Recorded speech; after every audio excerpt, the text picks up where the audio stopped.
ఈరోజు మనము demand function గురించి తెలుసుకుంటాం. డిమాండ్ ఫలము. డిమాండ్ ఫంక్షన్ అంటే ఇది డిమాండ్ యొక్క డిటర్మినెంట్స్ కి మధ్య ఉండే మ్యాథమెటిక్స్ రిలేషన్షిప్ గురించి తెలియజేస్తుంది. డిమాండ్ యొక్క డిటర్మినెంట్స్ కి మధ్య ఉండే రిలేషన్షిప్ ని ఒక ఈక్వేషన్ రూపంలో చెప్తే దాన్ని డిమాండ్ ఫంక్షన్ అంటాం. అంటే డిమాండ్ ఫలం అంటే డిమాండ్ నిర్ణయించే అంశాలకి మధ్య గల సంబంధాన్ని ఒక మ్యాథమెటిక్స్ ఈక్వేషన్ రూపంలో కానీ వివరిస్తే దాన్ని డిమాండ్ ఫలము అంటారు. దీన్ని మనము ఈక్వేషన్ ద్వారా చెప్తాం. dx is equal f of px py yto.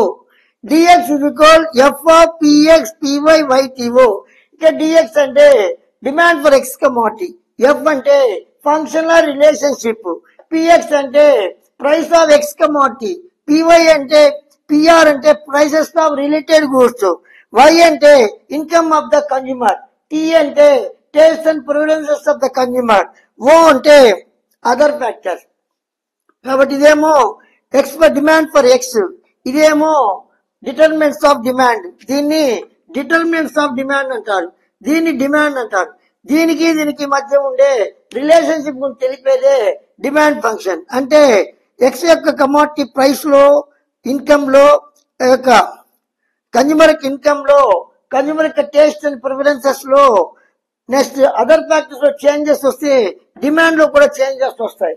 అంటే ఎఫ్ అనేది ఈ రెండింటి మధ్య ఉండే రిలేషన్షిప్ గురించి తెలియజేస్తుంది. కాబట్టి ఇవన్నీ కూడా మారాలి. ఇవన్నీ మారితే ఆటోమేటిక్ గా డిమాండ్ యొక్క ఎక్స్కమాట్ యొక్క డిమాండ్ లో చేంజెస్ వస్తాయి. డిమాండ్ ఫలం అంటే డిమాండ్ నిర్ణయించే అంశాలకి మధ్య గల సంబంధం. ఇక్కడ dx f of px pr yto. px అంటే ఎక్స్ వస్తువు యొక్క ధర, pr అంటే ప్రత్యామ్నాయ పూరక వస్తువుల ధరలు, y అంటే వినియోగదారుని ఆదాయం, t అంటే వినియోగదారుని అభిరుచులు, అలవాట్లు, o అంటే ఇతర అంశాలు.